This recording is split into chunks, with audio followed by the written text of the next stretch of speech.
நண்பர்கள் அனைவருக்கும் வணக்கம்.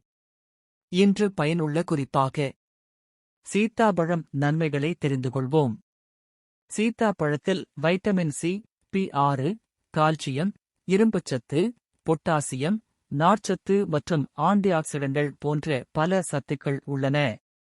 இது நோய் எதிர்ப்பு சக்தியை அதிகரிக்கும், இரத்த அழுத்தத்தை கட்டுப்படுத்த உதவும், கண்களின் ஆரோக்கியத்தை மேம்படுத்தும், செரிமானத்தை சீராக்கும் மற்றும் இதய ஆரோக்கியத்தை பாதுகாக்கும். இந்த பழம் யாருக்கெல்லாம் பிடிக்கும் என்பதை என்னுடைய கருத்து பெட்டியில் பதிவிடுங்கள்.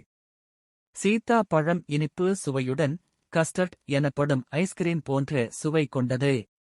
இதன் சதைப்பகுதி கொய்யாப்பழத்தைப் போல இனிப்பாக இருக்கும். இது பழச்சாறுகள் மற்றும் பழ சாலட்களில் பயன்படுத்தப்படும் ஒரு இயற்கை இனிப்பானது. இந்த பதிவு உங்களுக்கும் பிடிக்கும் என்று நம்புகிறேன். நன்றி நண்பர்களே.